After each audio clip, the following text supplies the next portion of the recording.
6 years. The 6 years you've been sticking it to me. I want to know how come. You want to know? I want to know how! Okay, I'm going to tell you. Because you had the talent to become a good fighter. And instead of that, you became a leg breaker.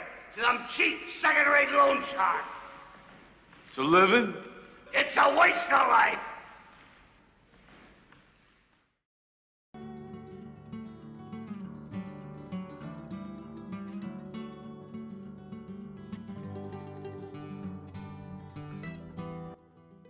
If you were to ask me what's my all-time favorite movies, I would absolutely say my second favorite film ever is Rocky.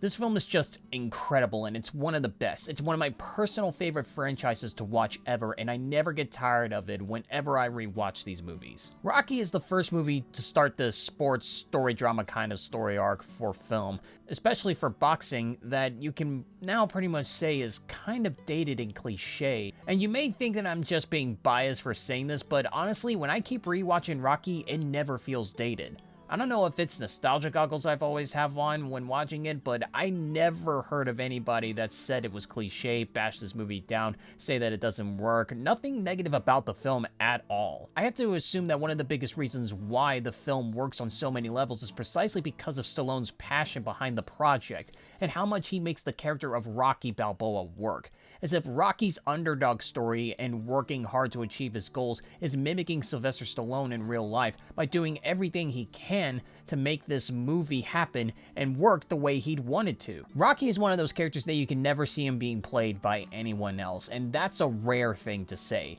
You can imagine someone else playing Iron Man, Luke Skywalker, or Gandalf, but with Rocky, you cannot imagine anybody else playing this character except for Sylvester Stallone. He makes this character work like nobody else would and understands the role like nobody else could have. It's also one of the few movies that has a great romance in my eyes. The chemistry is beautiful, Talia Shah's acting is fantastic, the development between these two is just great. You can see why they like each other so much, and it adds more nuance to the story. Another thing that oddly enough makes this film great is how the film looks like it's grounded to reality. The movie is directed by John G. Avildsen, and he hasn't made a bunch of other familiar films, but one other film franchise I do remember him doing are the Karate Kid movies. Karate Kid also captured the same type of atmosphere that was in Rocky, and there's something about how both movies feel down to earth.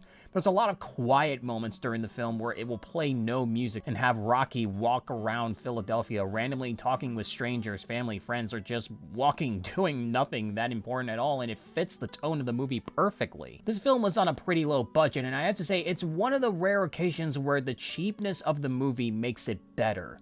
If the film had a ton of money and stuntmen replacing these actors, the film wouldn't have worked as it did. Seeing this film being low budget fits within the world they're trying to captivate, and allows for the world to feel even more realistic and not some Hollywood-produced film trying to fake its way into being realistic. There's a moment where Stallone was doing a training montage and had a camera van film him running around, and in the film, you see a guy tossing him some food, and that improvised moment just adds so much more value to the film in general. Okay, I have plenty of other things to praise about the film, like the fight scenes, Carl Weathers, and the training montages, but I've been overly praising the film for so long, and it's time to talk about the real reason this video exists, which is the theological message this movie provides.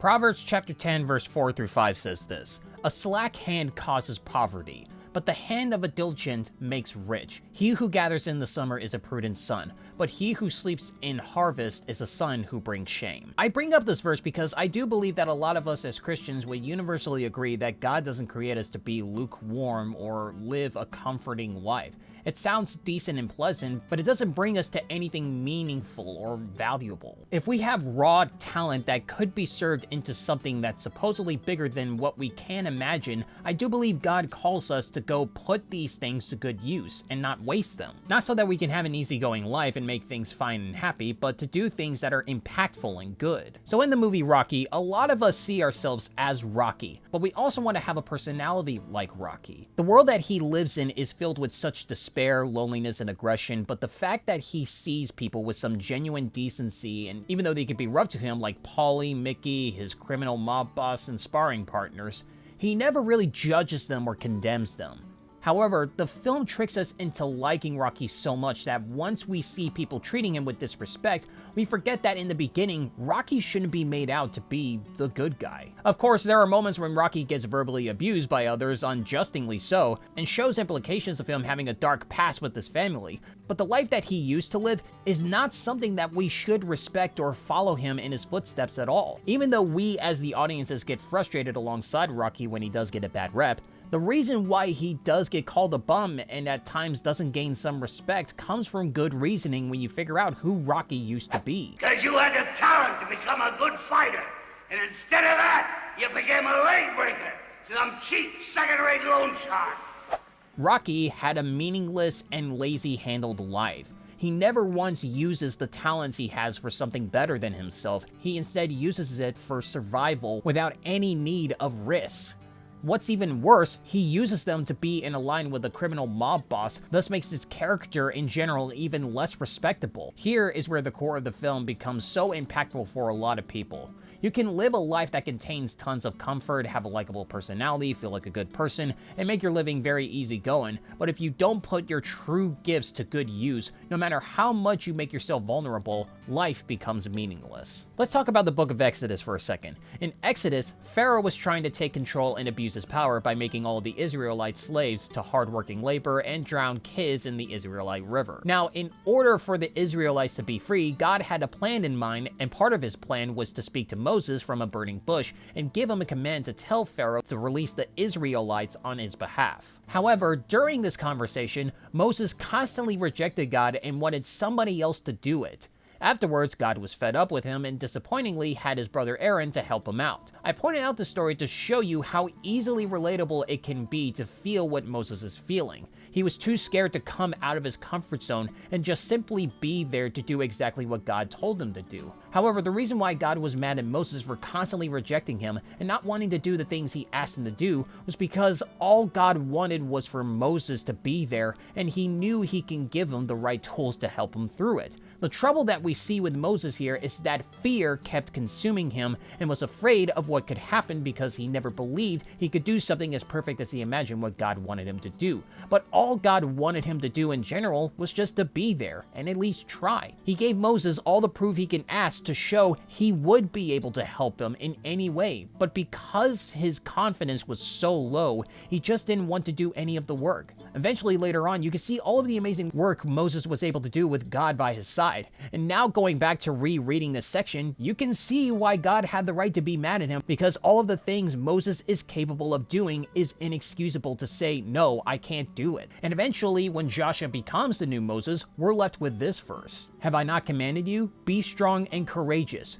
Do not be frightened, and do not be dismayed, for the Lord your God is with you wherever you go. Now, getting out of our comfort zone is never an easy task to step into, but in order to do what's necessary for our lives, it's important for us to push ourselves to do what's right.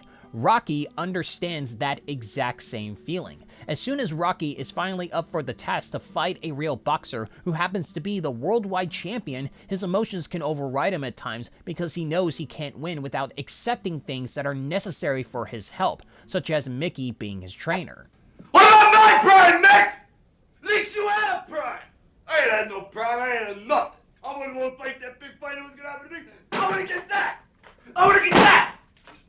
The scene that happens afterwards is executed perfectly. There's no dialogue, it's just a simple extended long shot and somber music playing in the background. You can clearly see Rocky regrets what he's done before and asks Mickey to become his trainer. It just represents that things can be a huge hassle to accept in reality, but we can be able to come to terms with it and deal with what we have in our lives, which is something we as Christians should do as well. The places that God puts us in can be beneficial, aren't always put in places that are comforting, and the best thing we should do, like the scene where Rocky was apologizing to Mickey, is to trust in his guidance and know he will be there to help us. Our vulnerability will definitely be exposed, and it can make us seem like we're small and can leave no impact. But the purpose of God's plan is to use you and do exactly what you're prepared for. Rocky soon came to understand he wouldn't be able to achieve the unthinkable and win against Apollo Creed. But when it came to that realization, he still accepted this fact and understood that even though he couldn't win, he knew he managed to go to the distance and become more than he used to be. You work so hard. Yeah, it don't matter. Because I was nobody before. That don't matter either, you know? It really don't matter if I lose this fight. It really don't matter if this guy opens my head either. All I want to do is go the distance.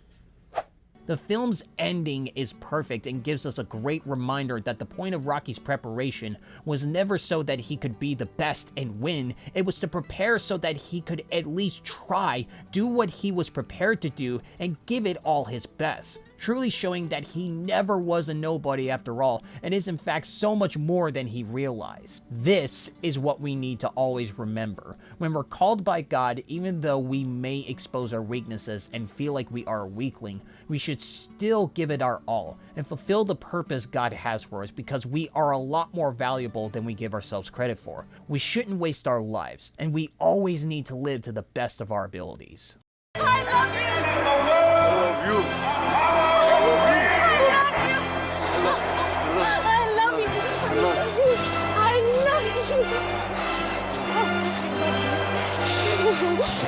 you.